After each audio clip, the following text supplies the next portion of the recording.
बच्चों, आज हम तुम्हें पाठ 3 हिंदी का सीख कविता, जिसका नाम है सीख कविता, उसको पढ़ाने जा रहे हैं। इस कविता में बताया गया है, सूरज सिखलाता है हमको बड़े सवेरे उठना। सूरज सिखलाता है हमको बड़े सवेरे उठना। अब इसका ये लाइन पढ़ी हमने, अब इसका अर्थ हम बताते हैं, ध्यान से सुनो। सूरज सिखलाता है हमको बड़े सवेरे उठना, यानी सूरज हमें सुबह जल्दी उठना सिखाता है। सिखलाती है हवा खुशी की लय में चलते रहना। हवा क्या करती है? हवा हमें सिखाती है खुशी की लय में चलते रहने का मतलब होता है किसी तरीके का उतार चढ़ाव आए तो भी उसी तरीके से तुम्हें चलते रहना है। चांद हमें सिखलाता देना जग को नया उजाला। जग का मतलब होता है संसार, तो चांद हमें सिखलाता देना जग को नया उजाला। चांद हमें संसार को उजाला देना सिखाता है।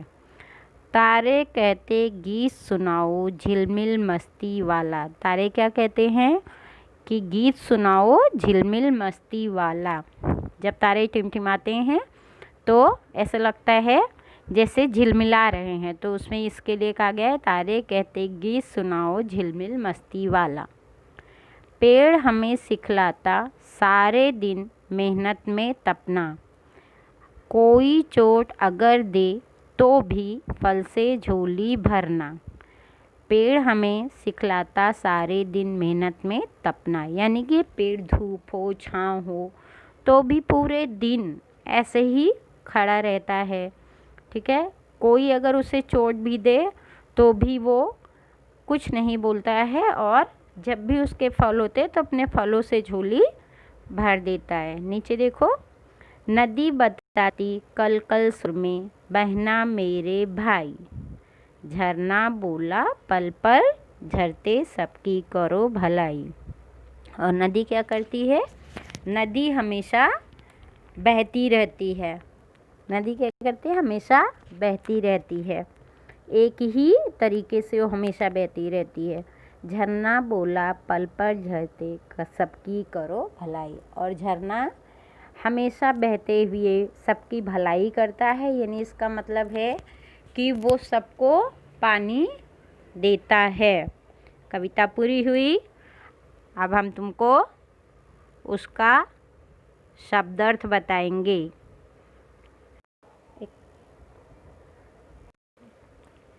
शब्दार्थ में है, पहला शब्द है लय। कौन सा है? लय। लय का मतलब होता है अर्थ समान उतार चढ़ाव की गति। कोई भी स्थिति हो, उतार चढ़ाव की गति है ना, समान उतार चढ़ाव की गति। जग दुनिया या संसार। जग का मतलब है दुनिया या संसार, दो ही शब्दार्थ थे, ठीक है। अब नीचे उसके है, अभ्यास में एक वाक्य में उत्तर दीजिए। एक वाक्य में उत्तर दीजिए। तो प्रश्न उत्तर है, सूरज हमें क्या सिखलाता है? पहला प्रश्न है, सूरज हमें क्या सिखलाता है?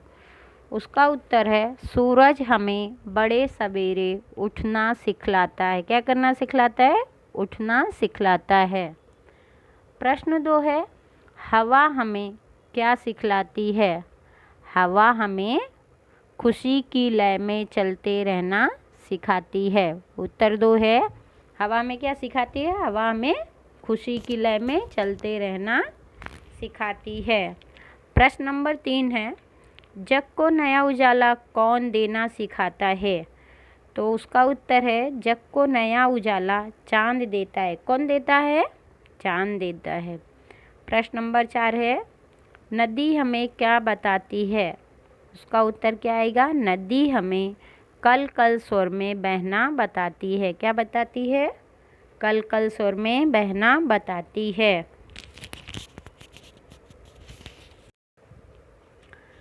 प्रश्न नंबर 2 है, 3-4 वाक्य में उत्तर लिखिए, ठीक है। प्रश्न नंबर 2 क्या है? 3-4 वाक्य में उत्तर लिखिए। तो प्रश्न 1 है, सीख कविता हमें क्या सिखाती है? सीख कविता हमें समय से उठना, समय से अपना काम पूरा करना, कड़ी मेहनत करना और अपने आसपास की चीज़ों से प्रेरणा लेना सिखाती है। क्या करना सिखाती है? प्रेरणा लेना सिखाती है। अब देखो प्रश्न 2 क्या है? प्रश्न 2, सबकी करो भलाई का क्या अर्थ है? सबकी करो भलाई का अर्थ है कि हमें ज़रूरतमंद लोगों की मदद करनी चाहिए। ठीक है। जिस तरह झरना बहते हुए हमें पानी देता है, पेड़ हमें छाया देता है, उसी तरह हमें भी बिना किसी स्वार्थ के लोगों की मदद करनी चाहिए। ठीक है, समझ में आया ना? तीसरा प्रश्न है, समझकर लिखिए। ठीक है, उसमें सूरज दिया है, पहले में दिया हुआ है, किया हुआ है सूरज सिखलाता, हवा सिखलाती। तो तीसरे में क्या आएगा? चांद सिखलाता, पेड़ सिखलाता, नदी बताती। समझ में आया? फिर चौथा प्रश्न देखो, निम्नलिखित वाक्यों में जो शब्द रेखांकित हैं उनके स्थान पर उनके अर्थ वाला दूसरा शब्द लिखकर वाक्य फिर से लिखना है। रेखांकित मतलब जिसके नीचे लाइन खींची हुई है, जैसे सूरज, सूरज के नीचे लाइन खींची हुई है, सूरज का दूसरा अर्थ आता है सूर्य। तो इसको फिर से लिखना है, सूर्य सिखलाता है हमको। इस तरीके से आप लोग लिखोगे, सूरज की जगह सूर्य लिख देना है, सिखलाता है हमको। फिर दूसरा उसके नीचे बड़े सवेरे उठना, तो बड़े सवेरे यानी सुबह जल्दी उठना। चंदा हमें सिखलाता देना, तो चंदा यहाँ पे रेखांकित है यानी कि लाइन खींची हुई है चंदा के नीचे। चंदा को चंद्रमा या चंद्र कुछ भी लिख सकते हैं, तो लिखेंगे चंद्र हमें सिखलाता देना। ये सब कॉपी में लिखना है अपनी।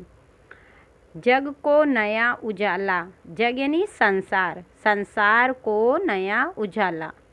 फिर नदी बताती कल कल स्वर में बहना मेरे भाई, नदी को सरिता भी कहते हैं, तो सरिता बताती कल कल स्वर में, स्वर को आवाज़ कहते हैं, आवाज़ में बहना मेरे भाई। अब नीचे दिया गया है स्वाध्याय, उसमें प्रश्नों के उत्तर लिखने हैं। ठीक है। प्रश्न है, सीख कविता में कौन क्या सिखलाता है? एक सूची बनानी है। सूची बनानी है यानी कि क्रम में लिखना है कि कौन क्या सिखलाता है, वो हमें क्रम से लिखना है। इस कविता में सबसे पहले सूरज है, तो सबसे पहले हम सूरज के बारे में लिखेंगे। इस कविता में हमें सूरज हमें जल्दी उठना सिखाता है, हवा हर हालात में खुश रहना सिखाती है, चांद हमें जग को नया उजाला देना सिखाता है। जैसे क्रम से दिया हुआ है पूरा अपनी कविता में उसी तरीके से लिखना है।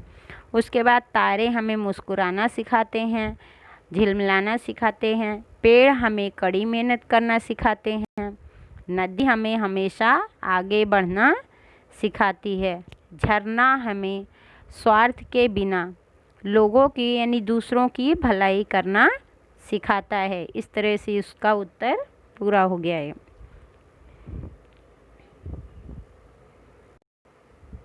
अब प्रश्न नंबर 2 देखो, मनुष्य के जीवन में प्रकृति का योगदान को शिक्षक से समझिए। ठीक है। तो योगदान मतलब हमें प्रकृति से क्या क्या चीज़ें मिलती हैं। मनुष्य के जीवन में प्रकृति का बहुत बड़ा योगदान है। जैसे पेड़ हैं, पौधे हैं, तो पेड़ हमें खाने का फल और छाया देते हैं, पेड़ से हमें शुद्ध वायु मिलती, लकड़ी मिलती है।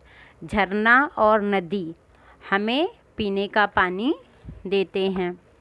सूरज फूल खिलाता है, जग को नया उजाला देता है और संसार भर को उजाला देता है।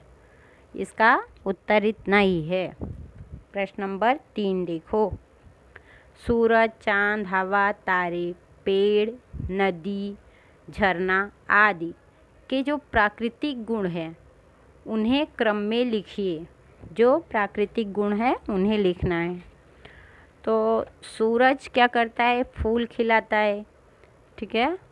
और चांद उजाला फैलाता है, चांद रात्रि के समय उजाला देता है, से हम सांस ले पाते हैं, शुद्ध सांस।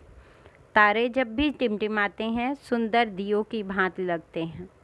पेड़ हमें फल, फूल, लकड़ी और छाया देते हैं। नदी हमें साफ स्वच्छ पीने का पानी देती है। झरनों से भी हमें पीने का पानी तथा हमेशा बढ़ते रहने की सीख मिलती है। ये प्राकृतिक गुण हैं तुम्हारे। अब देखो, इसमें स्वाध्याय में प्रश्न नंबर 2 लिखा हुआ है, निम्नलिखित खाली जगह भरकर पंक्ति पूरी कीजिए। तो पंक्ति जो पीछे कविता दी है ना, उसमें से ये पंक्तियाँ ली गई हैं। जैसे सूरज सिखलाता है हमको बड़े सवेरे उठना, इसमें सिखलाता भरना, यहाँ पे सवेरे भरना है। तो कहते नहीं, यहाँ पे तारे आएगा। तारे कहते गीत सुनाओ झिलमिल मस्ती वाला। तारे कहते गीत सुनाओ झिलमिल मस्ती वाला। ये पीछे जो कविता दी गई उसी में से पंक्तियाँ ली गई हैं। नदी बताती कल कल स्वर में बहना मेरे भाई। देखा, पूरा हो गया ना अभी। अब तीसरा प्रश्न देखो। हाँ, निम्नलिखित शब्दों के विषय में एक एक वाक्य लिखिए। सबसे पहला शब्द है खुशी। खुशी, हमें हर काम खुशी से करना चाहिए। वाक्य लिखना है। खुशी का वाक्य क्या है? हमें हर काम खुशी से करना चाहिए। दूसरा वाक्य है उजाला। दूसरा शब्द उजाला है। इसका वाक्य क्या है? सूरज और चांद का उजाला दिन और रात में फ़र्क सिखाते हैं या बताते हैं। तीसरा शब्द है मेहनत। मेहनत करने से आदमी सफल होता है। उसका वाक्य क्या है? मेहनत करने से आदमी सफल होता है। चौथा शब्द है झोली। क्या है? झोली। पेड़ हमारी झोली फलों से भर देते हैं। झोली का वाक्य क्या है? पेड़ हमारी झोली फलों से भर देता है या देते हैं। पांचवा शब्द है भलाई। भलाई का वाक्य है हमें बिना किसी स्वार्थ के लोगों की भलाई करनी चाहिए। हमें क्या करना चाहिए? बिना किसी भी स्वार्थ के लोगों की भलाई करनी चाहिए। अच्छा, चौथा प्रश्न है समझकर नए वाक्य बनाओ। यहाँ पे एक उदाहरण दिया हुआ है, जैसे चलते रहना यानी चलना। चलते रहना का यहाँ लिखा जाएगा चलना। तो पढ़ाई दी है, यहाँ पे इसको सही बनाना है। तो पढ़ते रहना। खेलना दिया हुआ है तो खेलते रहना। खाना दिया हुआ है तो क्या आएगा? खाते रहना। रोना दिया हुआ है तो रोते रहना। ये पाठ यहीं पे ख़त्म हुआ। अब इसकी तुम लोग अपने घर में 2-3 बार प्रैक्टिस कर लेना, अपनी कॉपी में लिख लिख कर, पढ़ पढ़ के।